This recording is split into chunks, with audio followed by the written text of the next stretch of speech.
Buongiorno, ben ritrovati. Siamo ancora in diretta da Autoritratti Storie di oggetti in ceramica, qui da Argillà.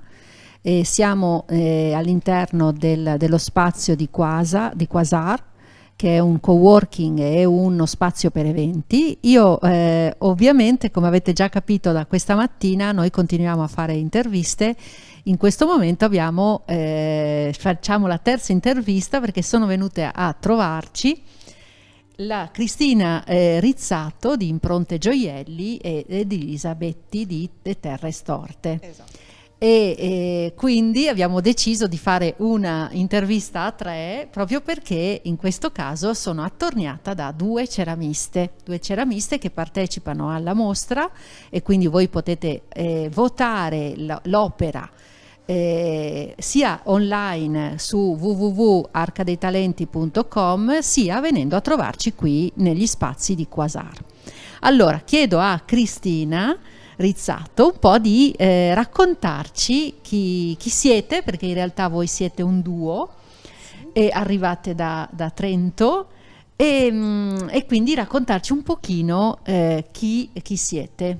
Allora, buongiorno, sono Cristina Rizzato, sono mezza mela, l'altra mezza mela di Impronte Gioielli, e la mia socia si chiama Rosa Salvaterra, e la nostra amicizia negli ultimi 15 anni è diventata un progetto lavorativo, e appunto sono tutti questi anni che abbiamo cominciato a creare dei gioielli e delle decorazioni in porcellana. Lavoriamo solo porcellana e facciamo tutto noi, un po' una realtà artigianale al 100%, come tutti i colleghi. Insomma, cerchiamo di essere come quei personaggi one man band che suonano, cantano e vanno in giro, fanno marketing, si vendono e cercano di fare tutto dominati un po' dall'unico filone che trovano possibile, che rende tutto possibile, che è la passione per il proprio lavoro.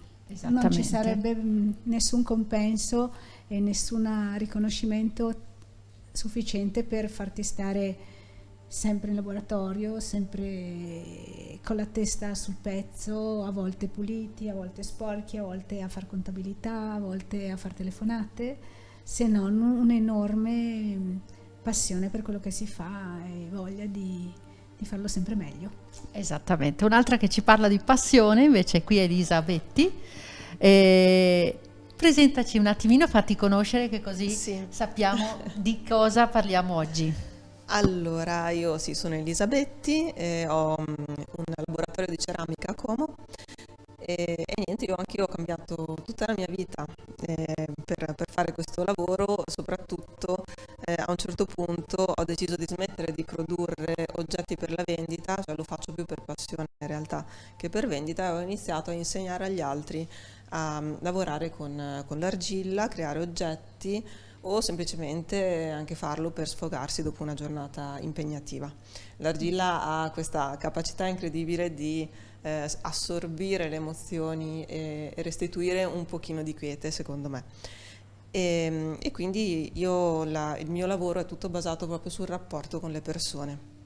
A volte è un pochino faticoso perché dare molto agli altri spesso si traduce nel dare poco a se stessi, però io trovo che sia meraviglioso lo scambio, perché così come le persone imparano da me, io imparo da loro. Il bello di avere persone diverse tutto l'anno in laboratorio è che sperimento tecniche che magari da sola non avrei sperimentato perché a me non interessavano, oppure realizzo insieme a queste persone degli oggetti ai quali io non avrei mai pensato. Per cui è interessante, mi mantengo sempre aggiornata e faccio cose a volte sorprendenti, devo dire. E quindi è bello, mi piace molto il movimento che c'è in laboratorio. Il rischio appunto è quello di lavorare soli, di essere sempre soli in laboratorio, di sporcarsi ma non incontrare mai nessuno, quindi chiudersi in una sorta di bolla. E invece io questa cosa non ce l'ho, anzi. No, tra l'altro la cosa che dobbiamo raccontare il fatto che comunque l'argilla ha la capacità, no, di essere un materiale che mette in visione un po' anche gli stress, le emotività, l'aiuta molto, no, la psicologia delle persone, no? Su questa cosa, secondo me è interessante. Arriviamo a noi, arriviamo alla mostra, arriviamo a Autoritratti. Autoritratti appunto arriva dopo 2 anni in versione fisica, perché è un progetto fatto 2 anni fa in versione virtuale, che ha avuto un successo di pubblico, perché effettivamente 26.000 presenze sono tante sul digitale, e ovviamente voi qui avete la vostra opera che avete quella volta lì esposto in maniera virtuale. Allora chiedo prima a Elisa di raccontarci un po' la sua opera, perché poi ricordiamoci che le opere possono essere votate sia online che dal vero, venendoci qui a trovare alla mostra, perché ogni opera ha un numerino, quindi è possibile votare, e stanno già arrivando le votazioni, stiamo già raccogliendo molte schede, sia online, ho visto stamattina, che qui c'è già la teca quasi piena. E quindi appunto volevo un attimo che tu raccontassi l'opera che ti rappresenta e quindi che è il tuo autoritratto. Sì, si ricollega molto a quello che dicevo prima. Io in realtà come passione nasco più come scultrice che come ceramista, nel senso che sono nata a Faenza, anche se adesso vivo a Como, e quindi la ceramica era il mezzo ideale per me per fare scultura. Però con la scultura ho sempre avuto rapporti altalenanti, il mondo dell'arte non si addice tanto a me, quindi esco dal mondo dell'arte, non riesco mai a convincermi a fare scultura definitivamente. E quindi tutte queste emozioni anche contrastanti sono finite in quest'opera, in un periodo in cui io avevo iniziato a fare corsi, facevo corsi già da un po', ero diventata madre da poco, e quindi avevo addosso tante fatiche, e riprendevo un po' in mano l'argilla, in quel caso il grès e la porcellana, come mezzo scultorio invece che per fare tazze, oggetti, ciotole, eccetera. Non ho riflettuto prima di realizzare questo oggetto, in realtà è nato in modo completamente casuale, proprio perché semplicemente io avevo necessità di muovere di nuovo le mani, sentivo questa voglia di fare e dovevo concretizzarla in qualche modo. Quindi non c'è stata premeditazione, e forse il suo significato l'ho capito dopo averla fatta quest'opera, che appunto rappresenta è un insieme un po' di tante difficoltà, perché nella vita di tutti ci sono momenti in cui le cose vanno bene, vanno male, poi magari non è mai, per molti per fortuna non è malissimo, però gli ostacoli li abbiamo avuti tutti e li abbiamo tutti, però si tiene sempre duro, no? Soprattutto quando si fa un mestiere tipo il nostro. Si stringono i pugni molto spesso e si va avanti appunto per la passione.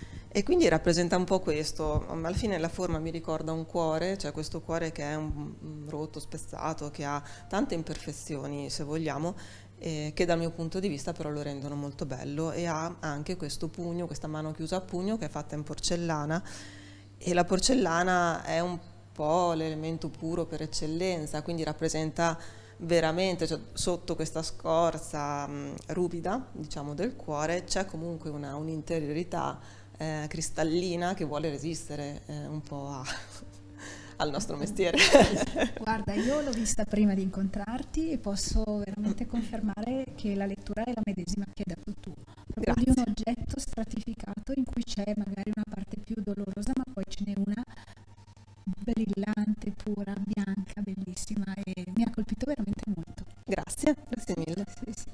Io faccio cose tutte diverse, naturalmente. Esattamente, perché tu ti occupi insieme con Rosa di gioielli. Quindi se per te è proprio la ricerca della massa, della forma di un qualche cosa di forte, per noi invece è la ricerca sempre più della leggerezza, perché un gioiello leggero si porta volentieri, perché un gioiello leggero in porcellana tintinna, e per noi, l'abbiamo anche raccontato nella descrizione dell'opera, il piacere nel movimento di indossare una cosa di questo genere è proprio una compagnia, cioè avere un oggetto che ti faccia sentire bene, e questa è un po' la cifra dei nostri gioielli. Non sono dei gioielli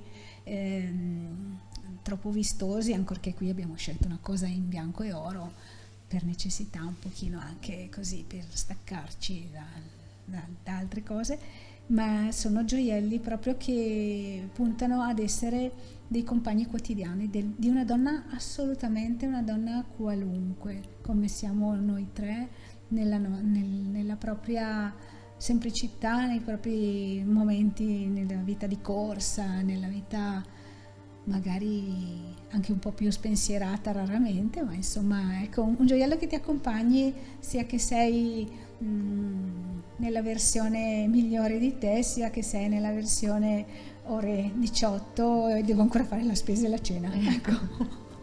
Infatti avete sentito che le storie che raccontano le opere, perché io lo indico sempre nel lavoro che faccio, nelle mostre che esponiamo, eccetera.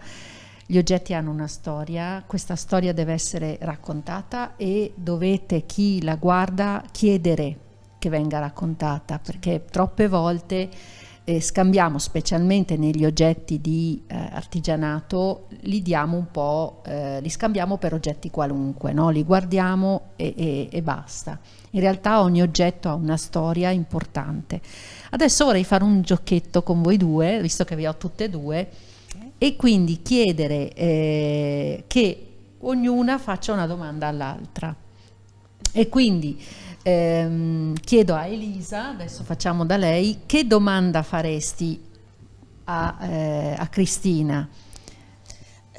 Dunque, parlerei di quello in cui io sono estremamente carente, che è il marketing e la vendita, perché parlo di emozioni solo se vengo costretta, come adesso, e difficilmente mi espongo, per cui ovviamente sul marketing e sulla vendita faccio abbastanza schifo.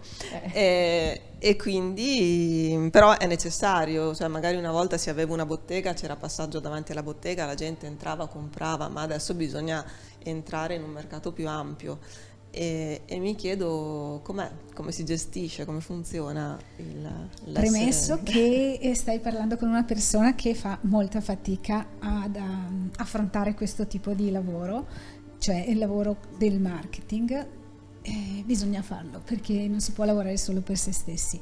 Detto questo, al giorno d'oggi ci sono corsi, ci sono delle necessità che sono assolutamente i social per comunicare il proprio lavoro, ma devo essere sincera, e Rosa credo direbbe la stessa cosa, che la gran parte del nostro lavoro continua ad essere la relazione a tu per tu con per noi non è il cliente finale perché non abbiamo negozio, ma con i nostri negozianti in giro per l'Italia o per l'Europa. Noi abbiamo degli appassionati, innamorati di questa materia che passa dal vaso alla statua eccetera e anche nel gioiello, e quindi veicola quello che è il nostro lavoro, la nostra passione. Quindi è sostanzialmente questo. Poi se mi chiedi cosa mi piace fare tutto, non ultimo anche stare da sola in laboratorio. Noi abbiamo un posto in Trentino dove c'è un laboratorio giardino e quindi siamo sedute lì, c'è l'uscello, ci sono gli uccellini, alzi gli occhi, ci sono le pinete, quindi si sta veramente bene, non c'è questo bisogno. Invece io voglio chiedere una cosa a te, che è proprio la relazione con tutte queste persone, che è estremamente faticosa. Vorrei chiederti la cosa più simpatica che ti è successa in questo tuo periodo, in questi anni. Più simpatica, quella che ti è rimasta così. Di aneddoti ne ho tantissimi. Mi piacciono i giovani, ho scoperto che mi piacciono i giovani. Dico ho scoperto perché soprattutto da quando sono madre mi capita magari di incontrare i gruppi che dicono Dio, guarda come sono vestiti, ma guarda qua, le sigarette, le cose, e dico se mio figlio diventa così.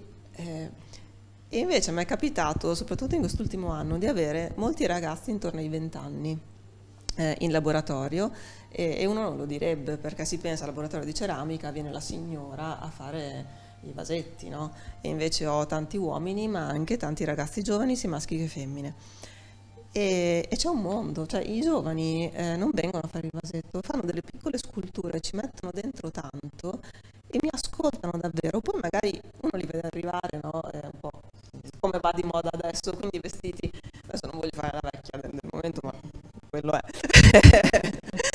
però a volte si presentano in un modo che se uno li guarda e dice vabbè, ma questi in laboratorio di ceramica cosa fanno?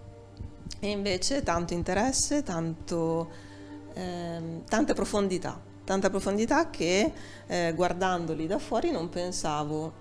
Adesso si dice sempre, però adesso come sono? Io invece ho scoperto delle belle persone. E forse questa è stata la scoperta che ho fatto quest'anno, proprio di andare oltre all'apparenza, perché appunto quando si viene da me si parla tanto e si parla spesso di emozioni, si parla di quello che uno ha dentro, non quello che uno è fuori, e viene fuori quello che uno ha dentro, quindi non importa chi sei, quanti anni hai, la bellezza viene sempre fuori. Questo l'ho proprio imparato frequentando le persone. Che bello. E tutto questo, se voi ascoltate, è ceramica. Cioè, attraverso la ceramica, guardate quante cose si possono sentire. È un luogo comune, ce lo siamo detti 1000 volte, ma davvero è un elemento così magico in grado di tirare fuori quello che hai dentro e che neanche magari sapevi tu stesso di avere. Sì. Potenzialità, ma anche disagi, assolutamente. Il guaio è che non lo si conosce abbastanza, quindi l'invito è andate a cercare un laboratorio artigiano nella vostra zona. Assolutamente. E mettete le mani in pasta. Assolutamente, esatto. Mettere le mani in pasta è fondamentale. Allora, il nostro tempo è scaduto. Grazie. Perché sono degli spot, quelli che facciamo, le interviste spot proprio per dare la possibilità di conoscere un po' anche chi sono i personaggi che gravitano dietro alla mostra Autoritratti, storia di oggetti in ceramica. Ricordiamo che è una mostra che per la prima volta è fisica, quindi viene presentata in maniera fisica qui ad Argillà, è fino a domani, 4 settembre, ore 20, potete venirci a trovare. E vi faremo votare, perché qui si può votare come si può votare anche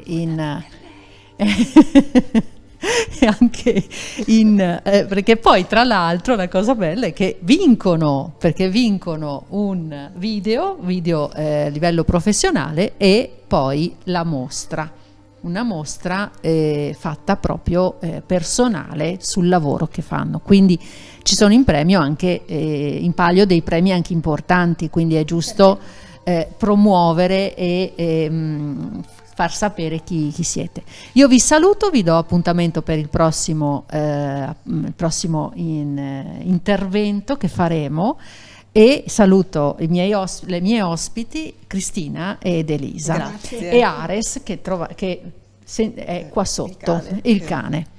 Grazie. Grazie. Buona giornata.